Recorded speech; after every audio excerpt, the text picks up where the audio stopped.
Breve sim virá em glória, toda a criação se prostrará, confessará que só Jesus é o Senhor. Cantarei somente a cruz, nela vou me gloriar. Sangue Deus a liberteu, sim, na cruz Deus me justificou. Cantarei somente a cruz, nela vou me gloriar. Sangue Deus a liberteu, só na cruz eu vou me gloriar. Só na cruz eu vou me gloriar. Só na cruz eu vou me gloriar. Aleluia, graças a Deus. Aquela cruz onde nós somos justificados. Amém. Nós, semana passada, meditamos ainda em Gálatas 1, 8 e 9, e que diz assim: mas ainda que nós mesmos, ou um anjo do céu, vos anuncie outro evangelho, além do que já vos tenho anunciado, seja anátema, assim como já vou-lo dissemos, agora de novo também vou-lo digo, se alguém vos anunciar outro evangelho, além do que já recebestes, seja anátema. Hoje eu quero olhar para o versículo 10. Nós temos às vezes avançado, voltado, porque há muitos temas importantes que nós temos que ver, e eu quero só olhar o 10, mas isso vai fazer nós olharmos um pouco do que nós já vimos e compreender o que o apóstolo Paulo está dizendo aqui. O verso 10 somente, que é o que nós queremos ver hoje, diz assim: porque persuado eu agora a homens ou a Deus? Ou procuro agradar a homens? Se eu estivesse ainda agradando aos homens, não seria servo de Cristo. Paulo coloca essas coisas em oposição, né? Ou eu tenho no meu coração um desejo de agradar aos homens, ou eu sirvo a Cristo. Essas duas coisas, no nosso mundo, elas não vão poder andar juntas. Se nós nos enganar, porque o cristão ele tem a mania mesmo quando ele não diz, ele tem a mania de contrariar a verdade. Jesus diz assim: você não pode me servir e servir ao dinheiro. Se você serve ao dinheiro como o mundo, você não me serve. Muitos cristãos pensam: eu posso, e acham que estão fazendo, mas é óbvio que quando estão servindo ao dinheiro e têm sua vida em torno disso, não estão servindo a Cristo. Mas há essa capacidade enorme de nos enganarmos. Então esse verso que Paulo está dizendo: porque persuado eu agora homens, ou a Deus, ou procuro agradar a homens. Se estivesse ainda ignorando aos homens, agradando aos homens, não seria servo de Cristo. Então você vai ver que o problema na igreja dos Gálatas, o problema hoje não é só um problema teológico, é um problema moral. O que deixa todos nós, esse verso testa todos nós, testa os nossos corações e testa se ele está realmente voltado para Deus somente, e por isso ele pode ser uma bênção para este mundo, ou de alguma forma ele está voltado para os homens e ele faz parte do problema. Quando nós caminhamos em Gálatas, nós temos que olhar para os nossos dias e entender quão esse livro, se ele era controverso e ofensivo, quanto ele é hoje. Nós vivemos numa época que, mais do que qualquer outra, não tolera a verdade absoluta. Isso acontece lá fora e, de uma maneira muito grande, acontece no meio da igreja, daqueles que se dizem cristãos. Nós vivemos uma sociedade hoje que nega a existência da verdade absoluta, não porque ela não acredite nela, mas nós abraçamos a concupiscência, o desejo dos nossos corações tão grandemente que a gente entrou na insanidade. E nós, mesmo sabendo que aquilo é insano, nós investimos nisso. Uma evidência típica da nossa geração, identificável da insanidade da nossa cultura, é dizer que o gênero é fluido. não é? Que você nasce e você depois decide qual o seu gênero. Não é? Isso contraria tudo que o ser humano mesmo sabe sobre biologia, tudo. Mas você vê, o cara sai de uma sala de biologia, aprende o que é fixo, o que é imutável, a biologia, como a matemática, e ele vai para uma outra sala e aprende tudo o oposto. Nega todas as coisas que ele sabe serem verdades. Isso é insanidade. Não é? Então, ontem eu estava vendo aqui no Rio, uma mulher grávida foi baleada. Não é? Eu nem sei como acabou a história. Ela foi baleada, ela estava grávida e atingiu ela e o bebê. E quando eu estava vendo na televisão, na Globo, falou isso, é uma tragédia porque atingiu o bebê. Eu falei para quem estava no meu lado assim, é engraçado, mas eles dizem que não é um bebê. Eles dizem que não é um ser humano antes de nascer. Mas agora que é um tiro, é um bebê. A mãe e o bebê foram baleados. A mãe e o bebê estão correndo risco de vida. Você vê, a negação de que aquilo, de que o ser humano no ventre é um ser humano, faz eles se traírem, porque é tão contra a sanidade que a pessoa que deu o tiro, se morrer a mãe e o bebê, vai responder por 2 assassinatos, e não por um só. É óbvio que ninguém responde por assassinato de alguém e do corpo de alguém, porque o corpo de alguém e alguém é a mesma coisa. Quando as pessoas dizem que o bebê faz parte do corpo da mulher, um só ser humano foi atingido. E eles nunca chamam de bebê, né? Chamam de feto, para exatamente desfazer. Porque o médico tem que dizer assim, vamos matar o seu bebê? Não vai ter coragem, então você tem que usar eufemismos. Não é? Mas se traem. Nós vivemos numa sociedade assim, numa sociedade insana. Então isso é uma rebelião contra a verdade absoluta. Mesmo, você vê, não é só contra a verdade de Deus, os desejos pecaminosos do coração do homem são tão grandes que ele está disposto, mesmo, estamos falando da academia, estamos falando das pessoas que deviam prezar pelo saber, são capazes de negar isso. E a nossa cultura não despreza só, então, a autoridade, a verdade absoluta, ela despreza a autoridade. É por isso que a família está sempre no foco de ser destruída. É por isso que há tanto problema. Por exemplo, a igreja teve 1000 problemas durante os séculos, mas não essa coisa do desigrejado de hoje. Mas o problema é que isso é só um eco da cultura. A cultura é contra a verdade e é contra a autoridade. Cada um quer ter a sua verdade e ser a sua autoridade. O que é óbvio, é um problema familiar enorme, se todos os filhos querem ser a sua autoridade e ter a sua verdade, como é um problema para as pessoas ser parte de uma igreja local. 99% que a Bíblia usa a palavra igreja, está falando de igrejas locais, como nós estamos falando da igreja dos Gálatas. Igrejas, pessoas se reunindo como a Bíblia mostra. Portanto, como a igreja de Cristo, nós proclamamos a verdade absoluta. Nós estamos em total desacordo com a nossa sociedade. Nunca o confronto foi mais duro e mais rígido. A ideia de que quanto mais fiéis e comprometidos com a verdade o mundo vai aceitar a igreja, é o que muitos pregam, porque eles estão falando sobre ação social, eles não estão falando sobre o evangelho. É totalmente absurdo. Uma sociedade como a nossa está totalmente contrária à verdade absoluta. Tudo que nós temos para dizer ao mundo são verdades absolutas. A sociedade dos nossos dias é totalmente contrária à autoridade. Tudo que nós temos para falar é sobre a autoridade final de Deus, a autoridade final da palavra de Deus. Então, nós vivemos uma sociedade que não quer nada com o evangelho.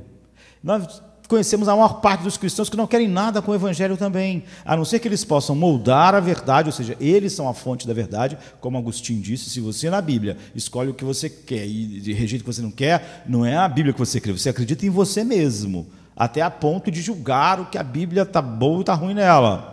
E certamente nada a ver com a autoridade bíblica vai alcançar o coração das pessoas, a não ser que Deus dê a eles um coração para isso. Então, deixa eu dar uma declaração totalmente politicamente incorreta e ofensiva para os nossos dias, no que diz respeito à religião, por exemplo. Existe apenas um Deus. Existe apenas um Salvador. Existe apenas um só caminho para Deus, uma verdadeira maneira de ter uma relação com Deus. Só existe um livro sagrado, só existe um evangelho. E todas as outras reivindicações sobre Deus são falsas, diabólicas e levam o homem para a perdição. Nada pode ser mais ofensivo do que isso em nossos dias. Mas é isso que nós temos para dizer ao mundo.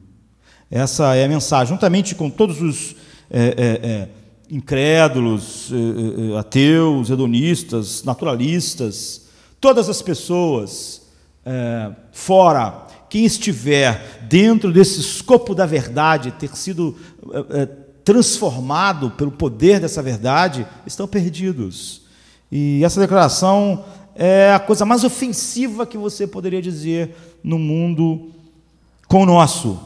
É uma verdade exclusiva do cristianismo, mas mesmo dentro da igreja, o verdadeiro evangelho tem se tornado fluido. As pessoas acreditam que existem mais de um evangelho, que o evangelho aqui está falando algo, aqui está falando algo totalmente oposto, mas que os dois são evangelho ainda. Você vê, isso é só uma versão evangélica de uma cultura totalmente inimiga da verdade, e cada vez mais cristãos são assim, e esse texto está falando exatamente a respeito disso. Outro dia eu estava vendo alguém sendo recebido numa igreja ortodoxa grega, ortodoxa oriental. Então tem um ritual, né? Ele não era da igreja ortodoxa, ele já era cristão, mas não era da igreja ortodoxa. Então colocaram um pano na cabeça dele, que era infundido, aquele pano com a graça divina, de alguma forma. E ele tinha que repetir alguns dogmas da igreja ortodoxa grega. A igreja ortodoxa grega é a igreja cristã. Né? No Oriente ficou a igreja ortodoxa grega, no Ocidente a igreja católica romana. E o dogma número 13 é assim: nós acreditamos que o homem não é justificado apenas pela fé, mas pela fé que opera através do amor, isto é, através da fé e das obras. Essa é o que a igreja ortodoxa oriental ensina. Nós somos justificados não apenas pela fé, mas pela fé e as obras. Ou seja, pela fé, obras, aqui não é como... Sempre que a gente fala em obras, estamos pensando em caridade, é qualquer coisa que eu faça, que a gente chama, por exemplo, depois no processo de santificação, obediência, qualquer coisa que eu faça que de alguma maneira contribua para a minha salvação e aceitação diante de Deus.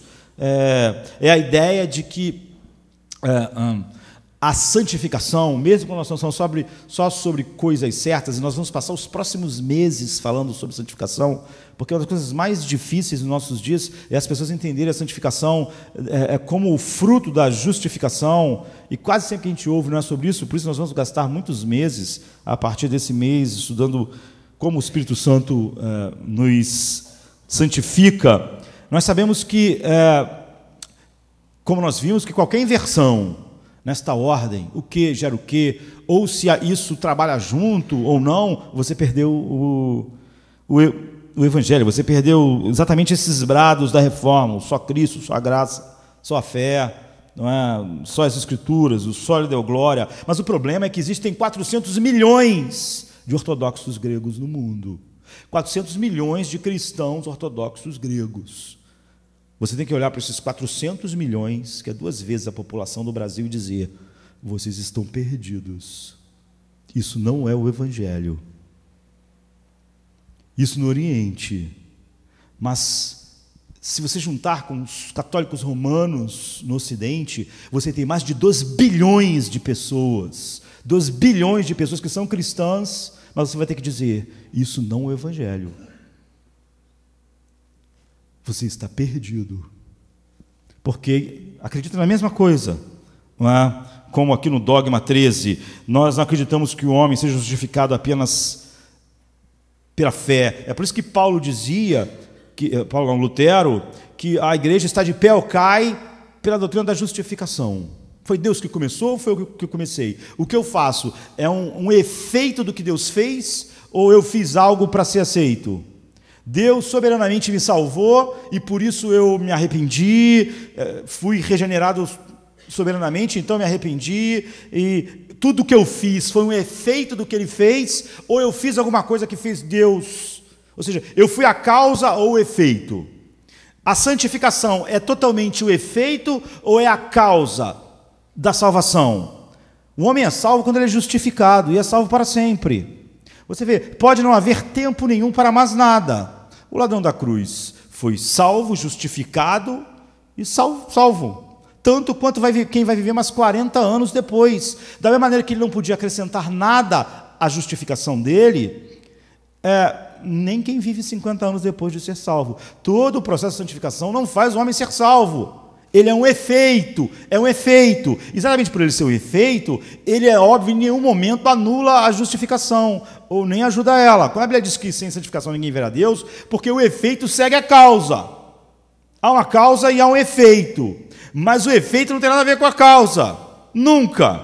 Portanto, nos piores dias, nos melhores dias de um cristão verdadeiro, ele está tão justificado quanto ele estava no primeiro momento. E ele foi salvo nesse primeiro momento. A gente costuma dizer que o cristão foi salvo, está sendo salvo e vai ser salvo, porque às vezes a Bíblia emprega esses termos, porque a Bíblia fala sobre nós estamos esperando a nossa salvação, porque está falando sobre a glorificação do nosso corpo.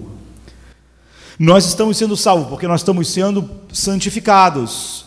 Mas tudo isso é um efeito do que Jesus fez definitivamente em todos que ele fez, que foi justificar, que vão ser inexoravelmente glorificados. Agora, quando você tem mais de 2 bilhões de pessoas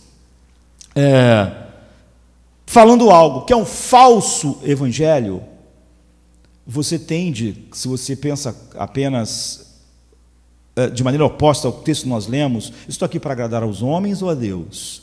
O valor final e absoluto das coisas é Deus ou os homens? Se for os homens, eu vou tentar salvar esses 2 bilhões de pessoas mudando o Evangelho. Dizendo que, de alguma forma, aquelas pessoas acreditaram que Jesus morreu, e acreditaram mesmo. Acreditaram que ele ressuscitou, acreditaram que ele é o Filho de Deus, foram lá batizados e te fizeram as cerimônias que não têm nenhum poder. E eu vou dar um jeito.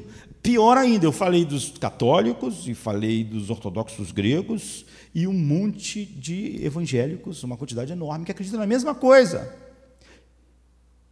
que a justificação não salva um homem sozinha, só o que Cristo fez, só a graça, enfim, o que os brados resumem, porque óbvio, você precisa depender totalmente das doutrinas da graça para isso ser verdade, toda a glória vai para Deus. Mas o que nós fazemos? Quando nós pegamos os mais de 2 bilhões de cristãos, católicos, ortodoxos gregos, e aí a gente ainda consegue ser um pouco mais... Mas quando envolve evangélico, aí a gente prefere ter 2, 3 evangelhos, porque a gente tem que salvar as pessoas. É sobre isso que Paulo está dizendo, eu estou aqui para agradar a homens ou a Deus? Se eu estivesse aqui para agradar a homens, eu já não seria servo de Cristo. Eu não estou escrevendo para vocês aí na Galácia para dizer que vocês estão um pouquinho errados. Eu estou dizendo que isso não é o Evangelho, e que vocês perderam o Evangelho, e que quem prega isso seja anátema. É o que nós vimos na semana passada. Não é? Como eu disse, o Evangelho é a coisa mais importante do mundo, porque o Evangelho é o poder de Deus, é o único meio, é o poder de Deus para a salvação. Portanto, toda a intenção de Satanás é atacar unicamente o Evangelho no mundo. Tudo o resto é só o resto. Porque essa é a única coisa que é realmente o poder de Deus para a salvação.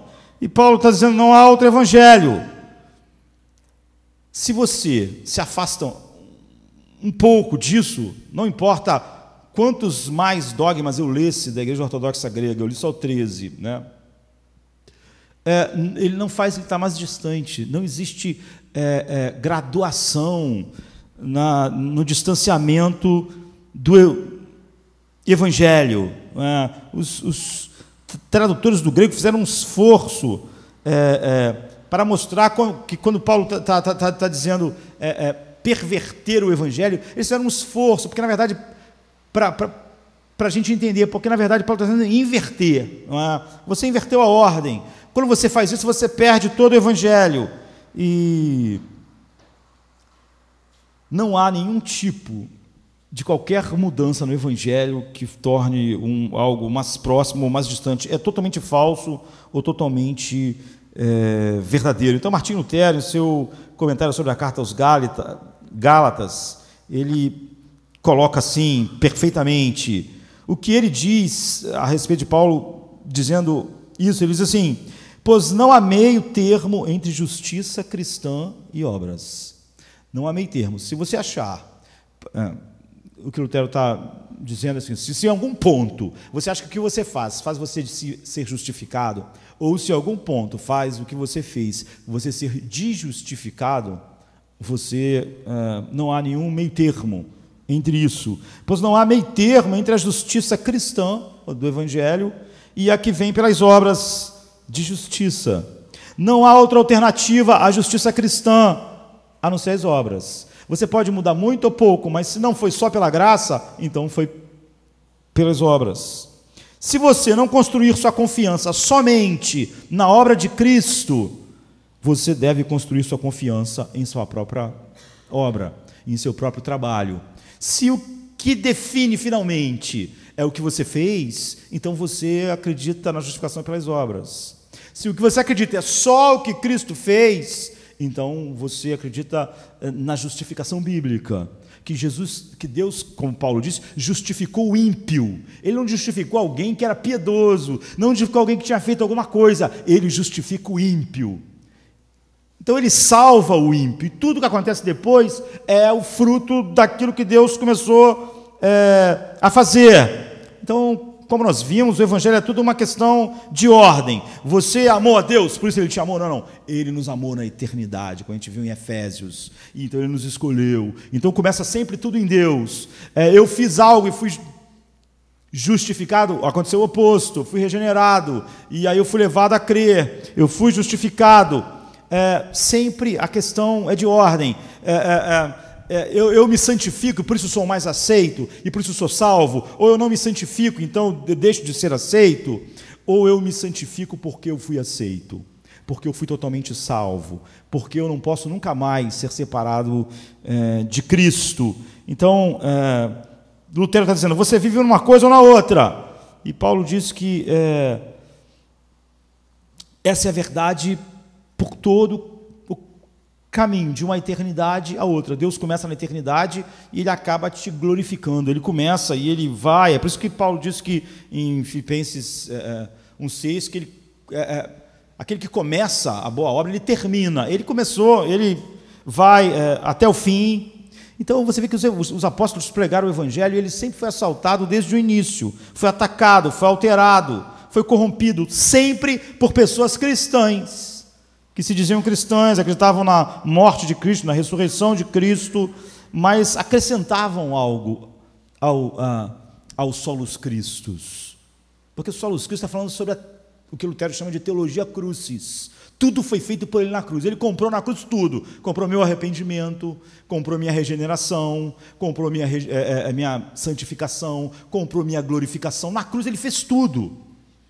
O Solus Christus quer dizer que tudo foi feito por ele, por isso ele recebe toda a glória.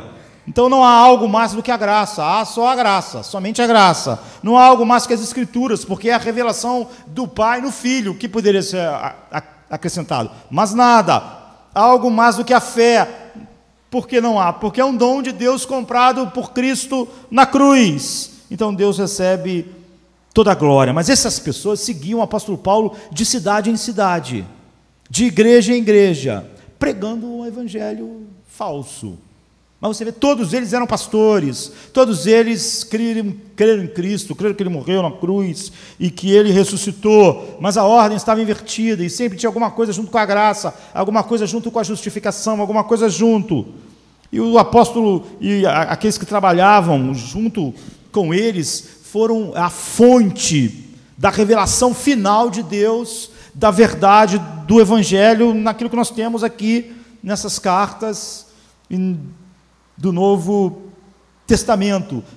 Naquele último dia de Jesus com eles, Jesus diz, eu enviarei o Espírito, Ele fará vocês lembrarem toda a verdade, Ele dará testemunho final de mim. Aqui, antes de você pensar nisso como uma promessa geral a todos os crentes, era uma promessa específica, em primeiro lugar, aos apóstolos, como eles seriam uma fonte da revelação bíblica final de Deus sobre Cristo, sobre o Evangelho, para todas as gerações.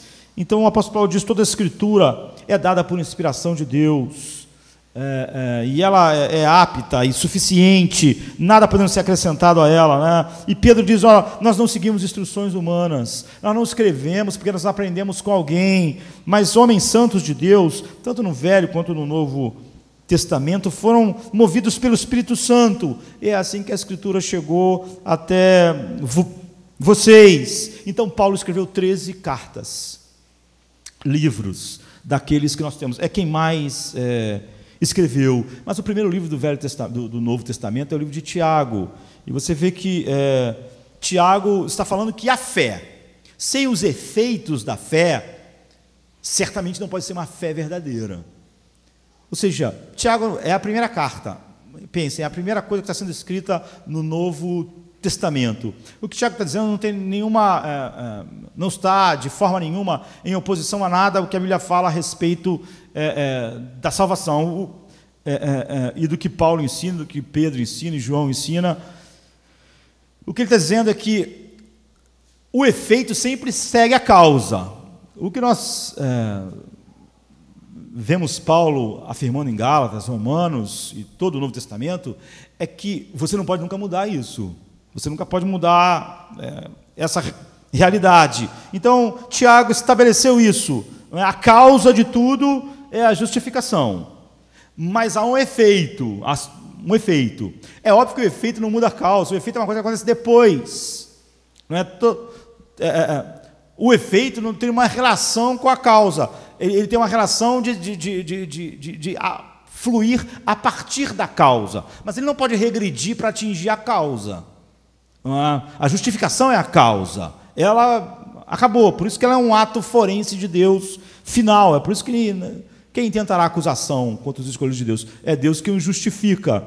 É algo final. Mas os efeitos manifestam essa realidade. Então, o primeiro livro escrito é o de Tiago, 49 anos da nossa era. E nós devemos entender que o segundo livro escrito é a carta aos Gálatas. Então, a primeira coisa que Paulo escreveu era contra quem estava deturpando o Evangelho. Então, o fato de alguém se surpreender com pessoas deturpando o Evangelho, ou que não estão no Evangelho, ou igreja que fala sobre o Evangelho, sobre Cristo, morte e ressurreição, e que não é o Evangelho, é surpreendente. Porque, primeiro, os Gálatas, a carta vem exatamente dizer o que nós temos visto, e que foi o brado da reforma. Nada do que a gente faz é causa da nossa salvação, da nossa aceitação, e de nada que nos faça filhos de Deus, ou ser salvo, ou continuar salvo. E sempre a causa, a salvação é somente uma obra da graça soberana de Deus, através da fé soberana que Deus concede como um dom a nós, naquela corrente de ouro. E por isso a gente vai ficar meses estudando santificação, porque é uma das coisas que mais acabam levando o evangelho a ser falso. É quando alguém quer ensinar. Você vai ver que isso é que Pelágio estava fazendo, estava falando sobre santificação. Você vai ver que os debates são sempre assim. Você vai ver que Erasmo está falando sobre o livre-arbítrio exatamente para tentar defender isso, e os discípulos de Armínio, junto com Armínio, a mesma coisa. E é por isso que a ênfase sempre é no homem, no que o homem faz, que faz ele ser salvo e faz ele manter salvo, e dependendo do que ele faz, ele não é salvo. Porque é a inversão. Então, Gálatas é a defesa da doutrina central do Novo Testamento, da justificação pela fé somente. E por isso essa é a doutrina mais importante aqui, mais importante em Romanos, mais importante na Bíblia, de tal maneira que Lutero diz que ela é que faz uma igreja ser igual, estava dizendo, a igreja ortodoxa grega no seu dogma número 13, a igreja católica, ou qualquer um que se diz evangélico, estar ou não no evangelho. E não importa quantos bilhões de pessoas, porque esse é o drama das pessoas. Mas você não entende que há bilhões de pessoas que acreditam nisso? Isso não importa. Quantas pessoas acreditam no budismo, no hinduísmo? O que diferença faz? Nada. Quantas pessoas, não importa, quantas pessoas aqui na igreja dos Gálatas acreditaram nessa mentira? Não importa, não importa. Só importa o que é o evangelho e o que não é o evangelho. É nesse sentido que Paulo está dizendo, eu estou agora querendo agradar aos homens ou a Deus? Porque tantos de vocês se desviaram da verdade como igreja, não é? Já que individualmente, quem realmente foi regenerado nunca vai se desviar finalmente da verdade, mas como igreja, sim, igrejas morrem, apesar de cristãos regenerados nunca morrerem. Igrejas morrem, igrejas que já foram igrejas, verdadeiras igrejas, têm o seu candelabro retirado, assim, não é o que Deus fala, Jesus fala em Apocalipse 3, eu vou tirar o candelabro de vocês vão ficar na escuridão, não vai ter mais luz. Ou seja, a igreja dos Efésios pode morrer, os salvos em Éfeso, eles não vão morrer nunca, mas a igreja deles pode morrer, pode se tornar uma igreja falsa. A igreja dos Gálatas, a igreja de Tiatira, a igreja de Filadélfia, igrejas morrem. Igrejas deixam de ser verdadeiras igrejas, mesmo que um dia ela pode ter sido fundada pelo apóstolo Paulo, ter aprendido todas essas doutrinas maravilhosas a partir dele, mas elas morrem. Isso vem no início. Você vê a primeira carta que Paulo escreve, é essa carta que nós estamos lendo, porque esse é o problema desde o início. O primeiro problema a ser tratado. Essas pessoas, esses pastores, esses líderes, seguiam os passos de Paulo. Paulo implantava uma igreja, ensinava a verdade, estabelecia a igreja, ia embora, e logo esses líderes chegavam. Então, a primeira carta de Paulo é uma defesa polêmica exatamente dessa doutrina que continuou sendo o centro da polêmica todo o tempo. Agostinho, Pelágio, Lutero, Erasmo, os discípulos de Armínio, e agora Gálatas é um livro muito pequeno, são 6 capítulos apenas. Então, 5 anos depois, 6 anos depois, 5 ou 6 anos depois, Paulo escreveu o livro de Romanos, que na verdade é a mesma coisa do livro de Gálatas, expandido. É como se Gálatas fosse um índice, onde ele só pôde tocar brevemente nos assuntos, e 5, 6 anos depois, ele pôde mostrar toda essa verdade no livro de Romanos. Se trata exatamente da mesma coisa, é por isso que há um paralelo entre os livros, é por isso que você vai ver Lutero chamar Gálatas de minha Kate e falar sobre Romanos com uma grande paixão, porque os livros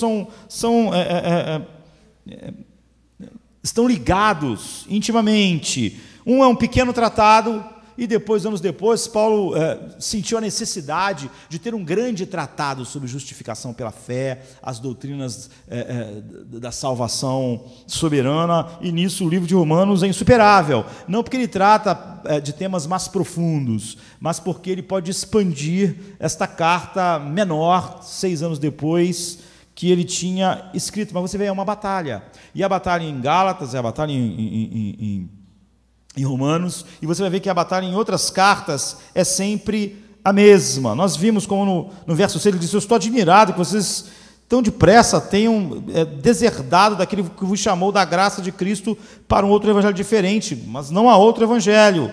Mas alguns estão pervertendo, estão invertendo, distorcendo o evangelho de Cristo. Então, eu quero que você entenda que a batalha começou no primeiro instante. Não é agora, não é depois de 400 anos com Agostinho. Começou com Paulo, o primeiro livro dele é sobre isso. 5 anos depois, o livro dele é sobre isso.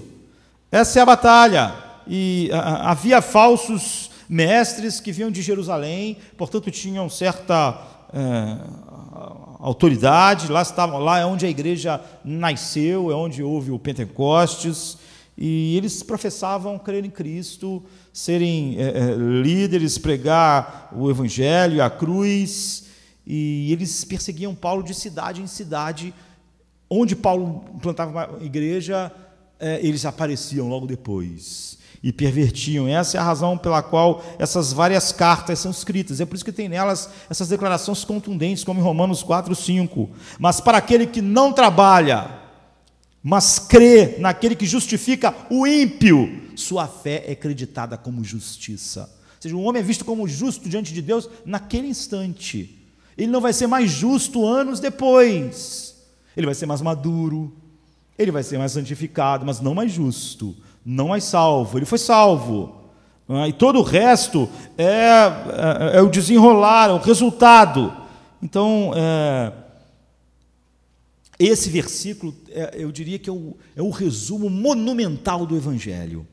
Se alguém dissesse, olha, resume o Evangelho, Romanos 4, verso 5 é o resumo mais monumental, mas para aquele que não trabalha, mas crê naquele que justifica o ímpio, sua fé é acreditada. Você vê, a justificação não tem nada a ver com aquilo que a pessoa era, ela era ímpia. É algo que Deus fez. Essa é a ordem, vai ser assim sempre. Deus fez e há um resultado em nós. É por isso que Deus opera em nós, o querer efetuar na nossa santificação. Ele faz, há um resultado. Mas Ele faz, sempre a iniciativa dele iniciar e terminar isso. Quando o resultado é Ele fazendo ainda. Não é? A partir daquilo que Ele fez inicialmente. Então, aquelas pessoas sempre tinham mais a respeito do Evangelho. E é óbvio que eles tinham argumentos. Os judaizantes apareceram em todos os lugares, mas Paulo queria que isso ficasse firmado na mente das pessoas. Você vê oposto ao dogma número 3 da Igreja Ortodoxa Oriental, daquilo que a Igreja Católica Romana ensina, e da maior parte dos evangélicos. Aquele que não trabalha, mas crê no que justifica o ímpio. Sempre o que a gente faz é resultado apenas. Então, Paulo teve que escrever sobre o Evangelho, e repetir o Evangelho, e dizer duramente, como nós gastamos 2 domingos, que quem pregasse outra coisa estivesse debaixo da maldição de Deus. Nós vimos como o anátema de Deus, só Deus pronuncia anátemas na Bíblia. Maldita é a terra, maldito é o homem, apartai-vos de mim, malditos. Se você for para a carta de Paulo aos Filipenses, acontece a mesma coisa. Esse é o tema. O tema de Paulo é o Evangelho. E o grande problema era sempre que sempre líderes, pastores cristãos, ou superapóstolos, eles iam contra o Evangelho. Por exemplo, Filipenses 3, verso 1, Paulo diz assim: resta, irmãos meus, que vos regozijeis no Senhor, não me aborreço de escrever-vos as mesmas coisas, é segurança para vós. Paulo diz assim: eu estou de novo falando sobre o Evangelho com vocês, eu vou falar com o Evangelho com vocês todo dia. Alguém um dia perguntou a Lutero: por que você prega o Evangelho sempre, a cada domingo? Ele diz: porque vocês esquecem toda semana. Se quem foi instruído pelo apóstolo Paulo pelo Evangelho tinha que se lembrar do tempo todo, vocês muito mais. Naturalmente o homem se afasta do Evangelho. Então ele diz: resta, irmãos meus, que vos regozijeis no Senhor, não me aborreço de escrever as mesmas coisas, porque é segurança para vós. Vocês têm que lembrar o Evangelho o tempo todo. Guardai-vos dos cães, guardai-vos dos mais obreiros, guardai-vos dos da circuncisão, porque a circuncisão somos nós, que servimos a Deus em espírito e nos gloriamos em Jesus Cristo, e não confiamos na carne, ou seja, não confiamos em nada que o ser humano possa agregar a salvação, ainda que também eu podia confiar na carne. Se alguém podia confiar, ainda mais eu fui circuncidado ao 8º dia, da linhagem de Israel, da tribo de Benjamim, hebreu dos hebreus, segundo a lei fui fariseu. E ele continua dizendo, e ele termina no versículo 9 dizendo assim: e seja achado nele, não tendo a minha justiça que vem da lei, ou seja, vem que algo que eu faça para ser aceito, mas a que vem pela fé em Cristo, a saber, a justiça que vem de Deus pela fé. A mesma coisa, aqui Paulo, ele repete 3 vezes, não é? Cuidado, a respeito de quê? De pessoas que vão ensinar a justificação mais alguma coisa, Cristo mais alguma coisa, a graça mais alguma coisa, as Escrituras e mais alguma coisa, a glória a Deus e a mais alguém. Cuidado, e você vê que, inspirado por Deus, o que pode nos parecer chocante, né? Ele usa a mesma palavra 3 vezes, blepete. Cuidado com os cães, cuidado com os que praticam o mal, cuidado com a falsa circuncisão, cuidado com todo o ensino que leva vocês para distante disso. Cães não era como hoje. No mundo antigo, hoje o cão virou um bichinho que a gente tem, que vira quase filho das pessoas, mas os cães viviam nos lixões das cidades. Eram animais que as pessoas tinham medo, eram animais agressivos que viviam separados. Essa é a maior ofensa, é por isso que os judeus chamavam o gentio de cão gentio. Quando Paulo chama de cães, ele está, o Espírito Santo, sob inspiração, ele está usando a palavra mais dura possível para quem ensina um evangelho diferente desse. Você vê, era o problema dos Gálatas, dos Romanos, dos Filipenses, e em Éfeso, por exemplo, o apóstolo Paulo diz assim, em Atos 20, 29, eu sei que depois da minha partida eu estou morrendo, lobos ferozes penetrarão no meio de vocês e não pouparão o rebanho. E está falando sobre o quê? Ele diz, eu preguei toda a verdade, mas vai vir homens corrompendo essa verdade. E no meio de vocês mesmos, está falando só com os líderes, vão surgir no meio de vocês pessoas ensinando coisas que acrescentam algo ao evangelho. Por isso esse cuidado com os falsos mestres, cuidado com os da circuncisão, cuidado com o dogma que diz que é a graça e mais alguma coisa, que a justificação tem alguma relação com o que o homem faz, e que todo o que o homem faz não é o resultado do que Deus fez. Mas agora, se você ler o livro de Filipenses, você vai ver que o livro de Colossenses é a mesma coisa. As pessoas queriam o evangelho mais filosofia, o evangelho mais alguma coisa, e é sobre isso que é o livro de Colossenses. Os falsos mestres em Filipos, eles não falaram às pessoas simplesmente sobre salvação, eles falaram assim, olha, tudo bem, o evangelho é isso aí, mas se você quiser uma alegria maior em Deus, se você quer sentir mais comunhão com Deus, mais o poder de Deus, mais unção de Deus, o pessoal hoje, né? Mais mover de Deus, então só isso aí não vai bastar. Só Cristo, só fé, só a graça, não, você vai ter que fazer alguma coisa. E o que você vai fazer, você vai ver que isso vai abrir para você uma alegria, uma comunhão, uma aceitação. Foi assim, era tão sutil quanto as pessoas tentam ser nos nossos dias. Então, toda a questão é essa, né? A gente vai ter que continuar falando sobre isso na semana que vem. 2 bilhões católicos, ortodoxos gregos, mas não sei quantos milhões e milhões de evangélicos estão falando coisas que não é o evangelho. E se fosse todo mundo? Era isso que era o retrato nos dias de Lutero. Lutero não pensou, não é possível, eu vou dizer que está todo mundo perdido, eu vou dizer que a igreja inteira está errada. Ele disse, porque Lutero estava exatamente fazendo o que Paulo está dizendo aqui, é por isso que Paulo está dizendo isso, porque persuado eu agora a homens ou a Deus? Ou eu procuro agradar os homens? O assunto dele é esse. Se eu estivesse ainda agradando os homens, eu não seria servo de Cristo. Então, naturalmente, há um desejo desmedido em nós de agradar aos homens. Naturalmente, o que eu estou dizendo hoje não é algo agradável para os homens, e não é algo agradável para o mundo evangélico, nem ortodoxo grego, nem católico. A Bíblia diz que os servos de Cristo têm uma paixão por agradar a Deus. É o que está movendo Paulo aqui. Ele fundou essa igreja, as pessoas conhecem ele. Ele diz, vocês me amavam tanto. Paulo tinha um problema de vistas, né? É o que ele dá a entender. Em vários lugares. Nessa carta umas 2 vezes, ele diz, vocês me amavam tanto que se vocês pudessem, vocês tinham tirado os olhos de vocês para darem para mim, mas eu me tornei inimigo de vocês por causa da verdade. É isso, nós queremos tanto agradar as pessoas e nós temos tanto ojeriza a ideia de que as pessoas não vão gostar mais de nós, que nós somos tentados a agradar os homens sempre. E nós somos mais motivados, naturalmente, ao temor do homem do que ao temor de Deus. Por isso que Jesus disse, eu vou dizer a quem vocês devem temer.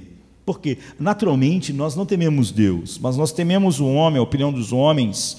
E o problema é que pessoas agradáveis, sempre que você lê a história das grandes heresias, as pessoas que pregaram isso eram pessoas agradáveis, pastores agradáveis, interessados nas pessoas, carinhosos, atenciosos, e é por isso que eles eram tão eficazes no mal. O servo de Cristo realmente pretende atender às necessidades das pessoas. E ele sabe que só o Evangelho faz isso. Paulo, ele está parecendo desagradável aqui, mas na verdade ele sabe que só o Evangelho é o poder de Deus para a salvação. Amar as pessoas é exatamente a luta pela verdade do Evangelho. É o único amor verdadeiro que a igreja pode ter pelas pessoas. Agora, a grande questão, e é aqui que eu vou ter que terminar, é que quando nós queremos agradar os homens, há uma escala de pessoas. Há uma escala de pessoas. Quanto mais a pessoa é importante para nós, mais nós queremos agradar. Um estranho, eu não quero que o estranho me odeie, mas quanto mais alguém é próximo de mim, mais eu quero agradar.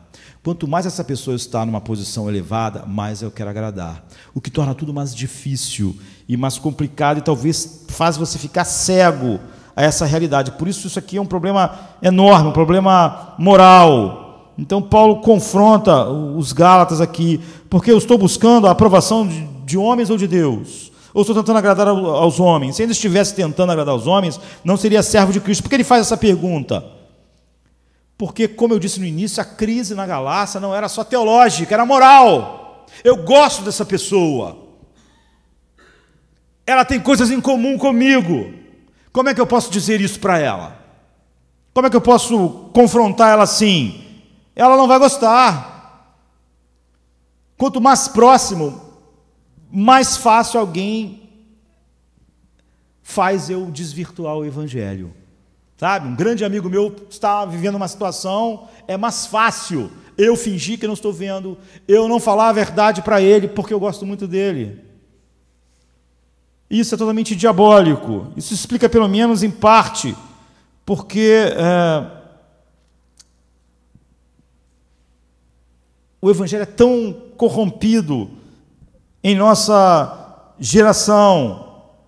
Paulo sabe que os judaizantes são pessoas agradáveis, são pastores agradáveis, são mestres agradáveis, mas ele diz, olha, eles estão fazendo uma exibição na carne. Ele diz assim, por exemplo, no capítulo final, já em Gálatas 6:12, todos os que querem mostrar boa aparência na carne, esses vos obrigam a se circuncidar somente para não serem perseguidos por causa da cruz de Cristo. Está dizendo, se você prega algo que é totalmente contrário ao ser humano, só a graça, só Cristo, só a fé, a soberania de Deus, o homem não merecendo nada de Deus, Deus salvando soberanamente, você, óbvio, nenhum homem natural vai gostar disso. Você, se em algum momento você estiver preocupado com isso, você, óbvio, vai adaptar as coisas. No mínimo você vai dizer, isso é a verdade, mas se alguém não acredita nisso, também está bom. Os ortodoxos gregos, o quê? 400 milhões? Não. Não vou dizer que essas pessoas todas estão erradas, perdidas, estão morrendo. Eu vou dizer que, de alguma maneira, elas creem que Cristo morreu, ressuscitou, e é isso que ele quer dizer. Pessoas que têm a direção do coração, que ele diz que você tem essas duas direções no coração, agradar a Cristo ou agradar aos homens. Elas sofrem mais pressão das pessoas mais influentes, mais próximas e que elas mais gostam.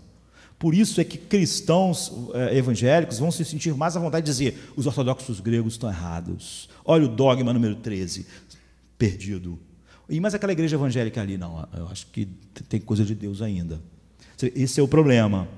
Quando você quer agradar os homens, quanto mais próximo esse homem é de você, mais você está disposto a corromper a verdade. Paulo, por exemplo, podia ser um judaizante. Todos os amigos dele eram judeus. Seus pais eram judeus, sua família era judia, sua irmã, enfim, a família dele. Se ele dissesse, isso aqui não salva, ele estava dizendo que todas as pessoas que gostaram vão dele e que conviveram com ele a vida inteira estavam perdidas. Essa é a maior pressão. É por isso que a nossa maior pressão não é dizer que a igreja ortodoxa grega está errada e que aquilo não é o evangelho, ou que a igreja católica romana está errada e que aquilo não é o evangelho. Nós somos mais pressionados por quem se diz evangélico.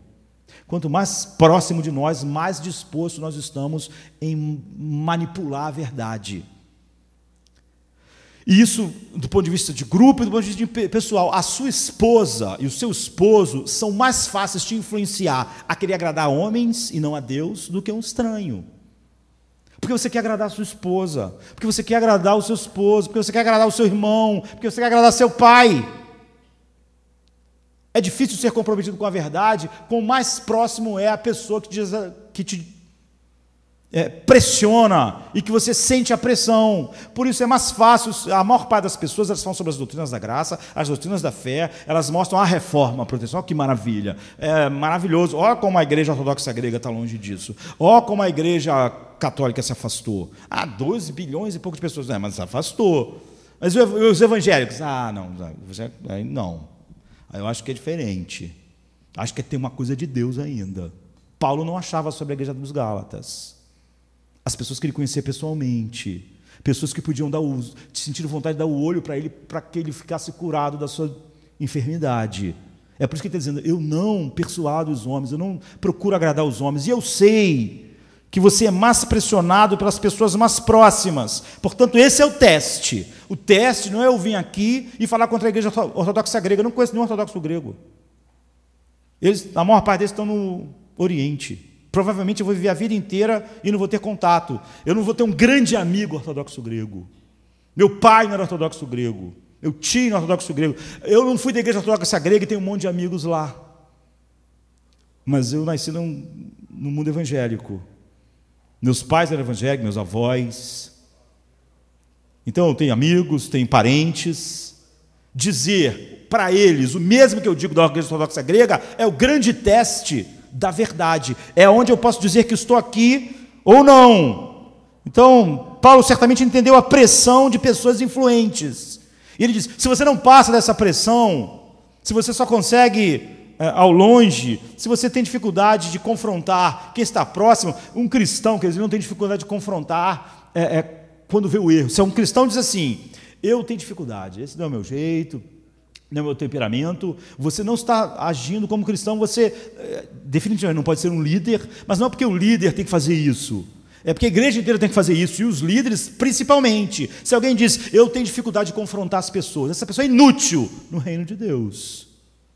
Paulo está confrontando uma igreja de pessoas que o amavam. E se nós temos dentro da igreja dificuldade de confrontar irmãos, porque a hipocrisia é algo terrível, e quando nós não a confrontamos, nós somos partes dela.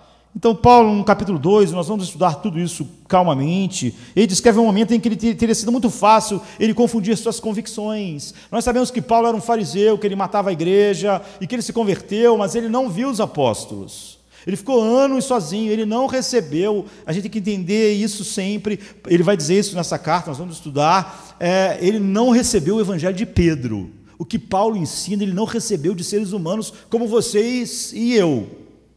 Pedro não ensinou o evangelho a Paulo. Paulo ficou sozinho, Cristo ensinou o evangelho a ele.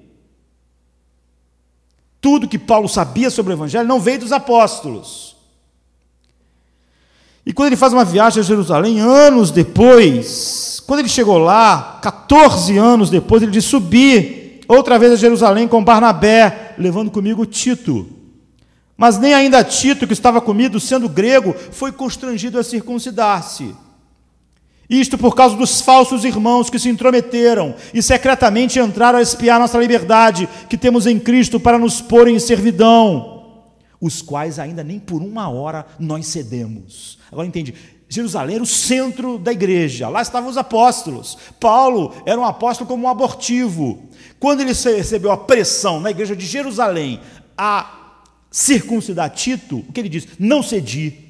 Não é que eu não cedo a verdade do evangelho para aquelas pessoas menores, são essas pessoas que estão nesse lugar de proeminência. Paulo tinha tudo para querer o quê? Eu tenho que ser aceito pelos apóstolos, porque eu fui chamado de maneira diferente, eu não, como eles, eu não vi Jesus, não conversei com Jesus junto com eles, não andei com Jesus na Galileia, não participei daquilo tudo. Eu preciso ser aceito com eles, eu preciso da chancela deles, eu tenho que agradar eles. Imagina a pressão que não era para Paulo agradar as pessoas de Jerusalém, com a história que ele tinha.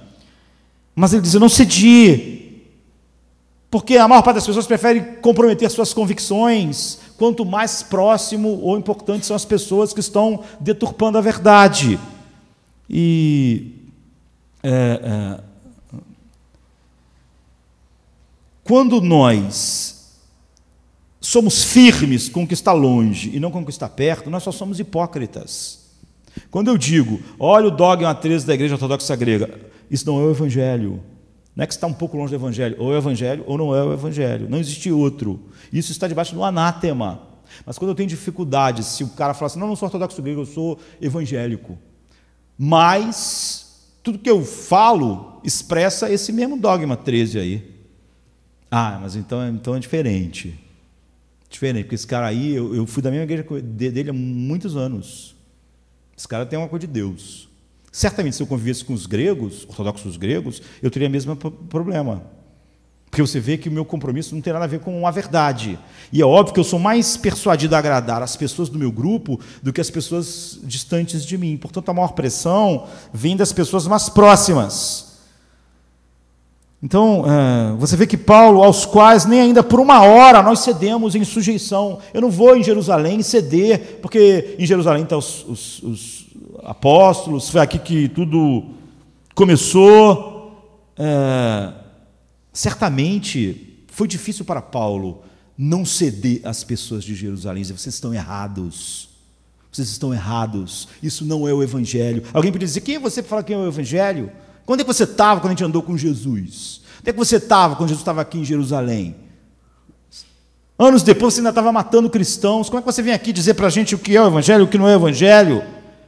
Então, pessoas que querem agradar aos homens, que Paulo diz aqui, ele contrasta entre agradar aos homens e agradar a Deus, elas ignoram a hipocrisia prejudicial, não é? Dentro da comunidade cristã. Fora também ela quer agradar o mundo, mas você vê, ela tem mais dificuldade quanto mais próximo, porque é assim a força de pressão em qualquer situação da vida. Você tem mais dificuldade de desagradar seu filho do que desagradar um estranho na rua. É por isso que todo mundo é muito duro disciplinarmente com o filho dos outros. Ou então antes de ter filho, né? Assim, tem gente que antes de ter filho é a pessoa mais chata da igreja, assim, com as crianças. Crianças não obedecem, criança faz barulho, até ele ter um filho. Aí pronto, o filho dele faz barulho, é mal criado, aí pronto, aí ele já, aquele zelo dele pelas crianças acabou. Por causa disso. Quanto mais próximo, mais eu estou apto a abrir mão da verdade. E a responsabilidade dos servos de Cristo, dentro da comunidade e fora dela, é confrontar em amor qualquer tipo de hipocrisia, porque isso é mortal. Se alguém se diz evangélico, mas o que ela diz não está de acordo com o que a verdade diz, você é igual Lutero, ou você não é um servo de Deus. Ou você é igual Paulo aqui, ou você não é. Porque há riscos. Por que a gente não quer confrontar quem a gente mais ama, ou quem é mais propenso a reagir? Porque nós estamos em risco, não é por amor às pessoas. Por que eu não confronto alguém que é difícil, tem um temperamento difícil? Porque eu não quero problema para mim, não é por amor àquela pessoa. Por que eu não confronto quem é da minha família? Porque eu não quero problema na minha casa. Você vê que é algo totalmente egoísta, não tem nada a ver com amor à igreja, com amor às pessoas. Então, para nós encerrarmos, Paulo, para mostrar isso, você vê, ele foi a esses indivíduos importantes de Jerusalém, e ele não cedeu de maneira nenhuma. Isso acontecia em todos os lugares. E aqui no capítulo 2, de 11 a 14, ele vai contar que aconteceu com a maior fonte de pressão que ele podia ter tido. Ele estava na igreja de Antioquia, Pedro estava lá, Pedro era o principal apóstolo. E Paulo conta, ele vai contar aqui exatamente, nós vamos poder nos aprofundar, porque aqui no capítulo 12 que ele fala sobre isso, ele conta que chegaram pessoas da igreja de Jerusalém, e que Pedro, quando viu essas pessoas chegarem, agiu hipocritamente. Ele estava comendo com os gentios, se relacionando com os gentios, mas quando chegou essas pessoas da parte da igreja de Jerusalém, Pedro se afastou. Pedro se afastou, ele diz assim, pois antes de chegarem alguns da parte de Tiago, tá falando de Jerusalém, ele comia com os gentios. Quando, porém, eles chegaram, ele afastou-se e separou-se dos gentios, temendo os que eram da circuncisão. Por que Pedro temeu? Você vê, é a pressão. Pedro não tinha medo de ser firme pelo Evangelho, até chegar alguém que era importante, pessoas de Jerusalém. Você vê que Paulo foi a Jerusalém e disse que não cedeu, quando as pessoas queriam que Tito fosse circuncidado. Mas Pedro, quando chegou pessoas de Jerusalém, se sentiu intimidado. Quanto mais próxima é a pessoa e mais importante, mais as pessoas estão propensas a abrir mão do evangelho. Portanto, eu nunca levo a sério quem rapidamente vai dizer a igreja ortodoxa grega está errada, mas sempre dá um jeito de colocar todos os evangélicos. Mas não entende as verdades, mas ainda é o evangelho. Porque essa pessoa, ela definitivamente quer agradar aos homens. Quanto mais próximos os homens, mais ela sente a pressão. Pedro sentiu isso, temendo os que eram da circuncisão. Os demais judeus também se uniram a ele nessa hipocrisia, de modo que até Barnabé se deixou levar. Paulo está dizendo, e ele está explicando exatamente como você não pode querer agradar os homens quando está falando do evangelho. Pedro agiu hipocritamente. E o que aconteceu com isso? Outros judeus seguiram Pedro. E até Barnabé, que era companheiro de Paulo, seguiu também. E o resto dos judeus agiu hipocritamente junto com ele, de modo que até Barnabé foi desviado por sua hipocrisia. Hipocrisia de quem? De Pedro. É de Pedro que ele está falando. Numa carta pública. Na primeira carta escrita por Paulo, que é mandada para as igrejas. Ele não escondeu o nome de Pedro, não escondeu a história. Eles foram desviados pela hipocrisia de Pedro. Hipocrisia sempre é prejudicial, mas é óbvio, imagina a pressão, quando as pessoas, como eu digo, quanto mais importante é a pessoa, quanto mais, e ela age contrário ao evangelho, mais pressão as pessoas sentem. Se Pedro agiu assim, as pessoas pensaram, se Pedro age assim, então deve ser de Deus, deve estar certo. As pessoas se sentiram pressionadas, e eles foram desviados de uma compreensão correta do evangelho. Mas Paulo não ignorou a hipocrisia de Pedro. Ele não pensou assim, Pedro, não vou arrumar problema com Pedro. Pedro é importante demais para mim arrumar problema com Pedro. Ele confrontou Pedro na sua hipocrisia e diz, mas quando eu vi que não estavam andando de acordo com a verdade do evangelho, quem não estava andando de acordo com a verdade do evangelho? Pedro, Barnabé. Você vê, Paulo, ele não é duro sobre o evangelho com algumas pessoas, mas se for Pedro e Barnabé, ele diz, não, mas ainda é o evangelho. É o jeito de Pedro. É o evangelho da maneira de Pedro. Ele diz, não, quando eu vi que eles não estavam andando de acordo com a verdade do evangelho, quando Pedro não estava andando de acordo com a verdade do evangelho, nem Barnabé, declarei a Pedro diante de todo mundo, em algumas versões na cara, né? Você é judeu, mas vive como gentio e não como judeu. Portanto, como pode obrigar a gentios a viverem como judeus? Mas você vê, Paulo tinha tudo para não querer um confronto com Pedro. Não é? Conveniente para ele era ter chamado Pedro particularmente, mas a hipocrisia de Pedro foi na frente de todo mundo. E o evangelho estava em jogo. Paulo vai dizer, por causa de vocês é que eu fiz isso, para que o evangelho nunca ficasse em jogo, para vocês verem que se Pedro se desviar e não andar segundo a verdade do evangelho, ele deve ser confrontado. Você não deve dizer, olha, mas é Pedro, é evangélico, mas é de Deus. Não há outro evangelho. O que Pedro estava fazendo ali era desviar as pessoas do evangelho. Contudo, quanto mais próxima a pessoa for, ou quanto mais importante quanto Pedro, mais você vai estar propenso a abrir mão do evangelho. Quanto mais você conhecer pessoas que se dizem evangélicas e que acreditam em coisas que contrariam a verdade, mais propenso você vai estar a dizer que mesmo assim aquilo ainda é evangelho. Se você é assim, você não pode dizer, e você está numa situação oposta à que Paulo está dizendo aqui em Gálatas 1:10, porque persuado eu agora a homens ou a Deus, ou procuro agradar aos homens. Se estivesse ainda agradando os homens, não seria servo de Cristo. Para Paulo, não fazia diferença se quem estava falando algo, dizendo algo que era contrário ao evangelho, fosse Pedro ou fosse esses caras de Gálatas, da Galácia. Ele confrontaria da mesma forma e diria, isso não é o evangelho. Não é só os ortodoxos gregos, não é só os católicos, é a grande parte dos evangélicos. Não é o evangelho. E não sendo o evangelho, não é o poder de Deus para a salvação. Não salva. Só o Evangelho salva. É por isso que Paulo defende o Evangelho assim. É por isso que a primeira carta dele é sobre a respeito disso. É por isso que 5 anos depois ele vai escrever Romanos. É por isso que Lutero disse que a doutrina da justificação pela fé é uma doutrina pela qual uma igreja é forte ou fraca. É uma doutrina pela qual a igreja está de pé ou caiu, ou deixou de ser a igreja verdadeira. Então, nós temos que lembrar que em todas as confrontações que são amorosas, de fato, só acontecem quando o que nos impulsiona é agradar a Deus. Então não fará diferença. Quanto mais próxima a pessoa, a minha esposa tem a tendência a ter um poder de persuasão sobre mim e de intimidação maior.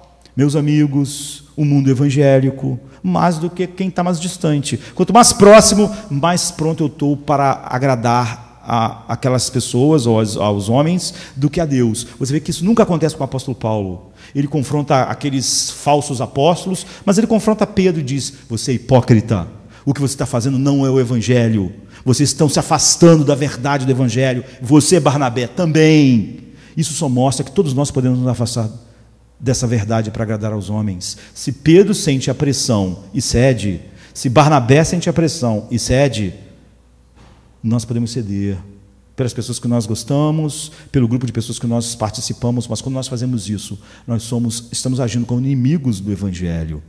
Então, Deus nos livre de vir aqui e falar que o dogma 13 da Igreja Ortodoxa Grega está errado e que aquilo não é o evangelho, enquanto quem está próximo de mim e quem se diz evangélico me faz dizer que existe 3, 4 evangelhos diferentes, porque nós só podemos estar no mesmo lugar que Paulo está se nós pudermos falar o mesmo que ele falou aqui no versículo 10 do capítulo 1 de Gálatas. Obrigado, Deus, por esta manhã, que nós possamos agora, Senhor Deus, meditar profundamente na Tua Palavra, e nós sabemos que a Tua Palavra, Senhor Pai, todas as doutrinas estão ali harmonizadas perfeitamente para nos levar a uma vida, Senhor Pai, santa, que honra o Teu nome, ó Deus, e abençoa as pessoas através do Evangelho. Então faça isso nesta manhã, por amor a Cristo, em nome de Jesus. Amém, queridos, amém. Breve sim virá em glória, toda a criação se prostrará, confessará que só Jesus é o Senhor.